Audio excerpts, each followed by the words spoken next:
నెల్లూరు జిల్లా కోట మండలం కోకుపాడులోని LS temple గిరిజన కాలనీలోని ప్రాథమిక పాఠశాల మరియు అంగన్వాడీ విద్యార్థులకు జాతీయ హ్యూమన్ రైట్స్ ఆధ్వర్యంలో బట్టలు, విద్యా సామాగ్రి పంచారు.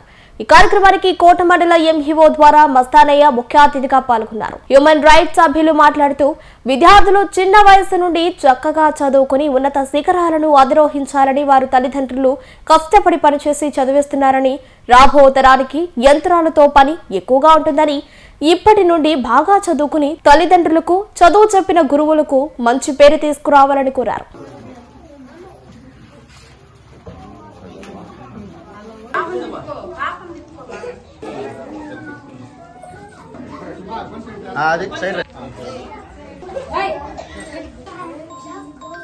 చదువుకోలేని నిరుపేదలు ఎక్కువగా ఉంటే మీకు గురుకుల పాఠశాలలు అనేటివి ట్రైబల్స్కి సపరేట్గా ఒక చిట్టేడు మన దగ్గరలో ఉండేది, తర్వాత కోటలో ఉండేది అమ్మాయిలకి, తర్వాత ఇంకోటి వచ్చి గొట్టిప్రోలు మన దగ్గరలోనే ఉంది. అప్పుడు పరసారత్నం గారు మినిస్టర్గా ఉన్నప్పుడు చాలా బాగా కట్టించారు. అక్కడ కూడా ప్రిన్సిపల్ గారు చాలా మంచి వ్యక్తి, పిల్లల్ని బాగా తయారు చేసి వాళ్ళ మంచి చెడులు కూడా చూసుకుంటారు. కాబట్టి మీరు 3వ తరగతి నుంచి అక్కడ చేరేదానికి చాలా అవకాశాలు ఉన్నాయి.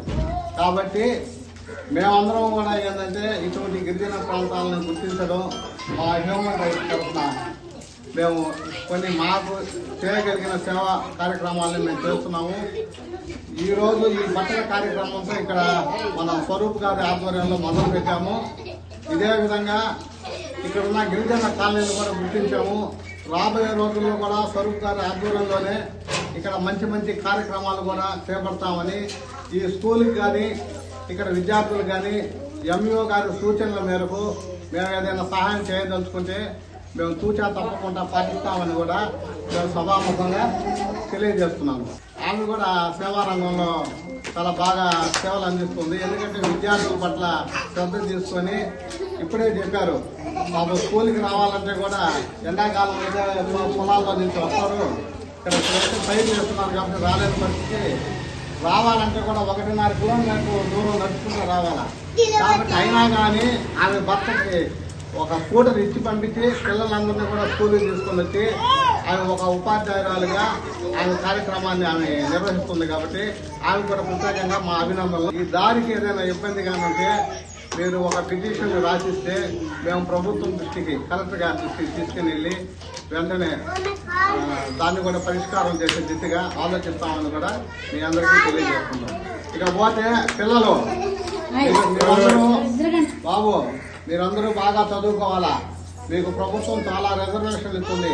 రాబోయే రోజుల్లో ఎంఈఓ గారు చెప్పినట్టుగా యంత్రాలే కనిపిస్తాయి, మనుషులు ఎవరు కనిపించరు. ఇప్పుడు కూడా ఇటుక రాళ్ళు కోసేది, మట్టి కలిపేది, ఎత్తి పెట్టేది మొత్తం ఆల్రెడీ యంత్రాలు వచ్చేసాయి, మనకు కూడా వచ్చేస్తున్నాయి. కాబట్టి వాటి మీద ఆధారపడకూడదు. మీరు మీ పెద్దలు ఈ రోజు కష్టపడి మిమ్మల్ని చదివిస్తున్నారు అనుకుంటున్నారు.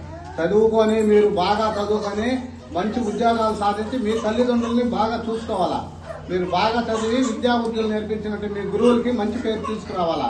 మీకోసం మీకు బుక్స్ కానీ, యూనిఫామ్స్ కానీ, పెన్స్ కానీ, ఆట వస్తువులు కానీ ఇంకేదైనా కావాల్సింటే అవంతా మా హ్యూమన్ రైట్స్ ప్రతినిధులు అందరూ మాట్లాడుకొని కూడా మీకు అందరూ కూడా సమకూర్చే విధంగా మేము ఏర్పాటు చేస్తాం. నేను చిన్న వయసు, ఈ వయసులో ఉన్నప్పుడు చూస్తే ఎక్కడ చూసినా పనిచేసే వాళ్ళు, వర్కర్లు ఎక్కువ ఉన్నారు. ఇప్పటికీ నాకు ఇంత అంటే దాదాపు ఒక 50 years లో ఎంత మారిందంటే, అప్పుడు పనివాళ్ళు ఎక్కువ, ఇప్పుడు పనివాళ్ళు తక్కువ. అప్పుడు యంత్రాలు అసలు లేవు, ఇప్పుడు యంత్రాలు ఉన్నాయి. కాబట్టి ఇంకా ముందు ఉండే కాలంలో మీరు రేపటి భారత పౌరులు కాబట్టి మీరందరూ కూడా రేపు పెద్దవాళ్ళు అయిన తర్వాత ఈ మనుషులు పని ఉండదు, ప్రతిదీ యంత్రంతోనే ఉంది. కాబట్టి ఇప్పుడు AI అనే ఒక టెక్నాలజీ వచ్చింది. మీరు ఎట్లా ఉన్నారో అదే విధంగా మిమ్మల్ని క్రియేట్ చేస్తారు. మీరు చేసేటువంటిది చదువు కానీ, పని కానీ ఏది కూడా AI మిషన్ ద్వారా తయారు చేస్తారు. అలాంటి టెక్నాలజీ వచ్చేసింది. కాబట్టి మీరందరూ కూడా ఇంకా ఇదే విధంగా ఉండాలంటే మేము ప్రత్యేకించి హ్యూమన్ రైట్స్ తరఫున ఎక్కడైతే గిరిజన కాలనీలు అంటరాని మరీ ఘోరంగా ఉన్నాయో వాళ్ళని గుర్తించి వాళ్ళని ఒక స్టేజ్కి తీసుకురావాలనే తాపత్రయంతో మేము ముందుకు పోతున్నాం.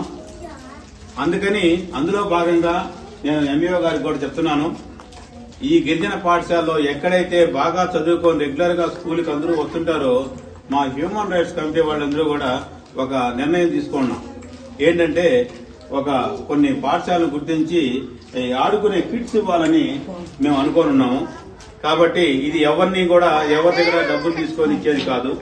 మా హ్యూమన్ రైట్స్ మెంబర్స్ మాత్రమే, ఇది డిమాండ్ కాదు, తోచినంత వేసుకొని మీకందరికి కూడా స్కూల్కి రెగ్యులర్ గా కానీ వస్తా ఉంటే మీకు ఆడుకునేదానికి ఒక కిట్ కూడా ఇస్తారు ఈ స్కూల్కి. అది కాబట్టి మీరందరూ కూడా రెగ్యులర్ గా స్కూల్కి రావాలా, వచ్చేదానికి తల్లిదండ్రులు సహకరించాలా. మీరు బాగా చదువుకొని ఫ్యూచర్ లో బాగా ఇంకా ముందుకెళ్లాలా. మీరు పై చదువులు చదవాలంటే, మీకు ఏదైనా కాలేజీల్లో లేదా ఏదైనా స్కూల్స్ లో చేరాలంటే సలహాలు సంప్రదింపులు కావాలన్నా మీ యొక్క ప్రతినిధి అయినటువంటి స్వరూప్ సార్ ద్వారా మాకు తెలియజేస్తే మీరు ఎక్కడ ఏ విధంగా చేరాలా, ఏదన్నా పై చదువులు చదవాలన్నా అలాంటి సలహాలు ఇచ్చేదానికి కూడా మేము ఎల్లవేళలా మీకు అందుబాటులో ఉంటామని తెలియజేస్తూ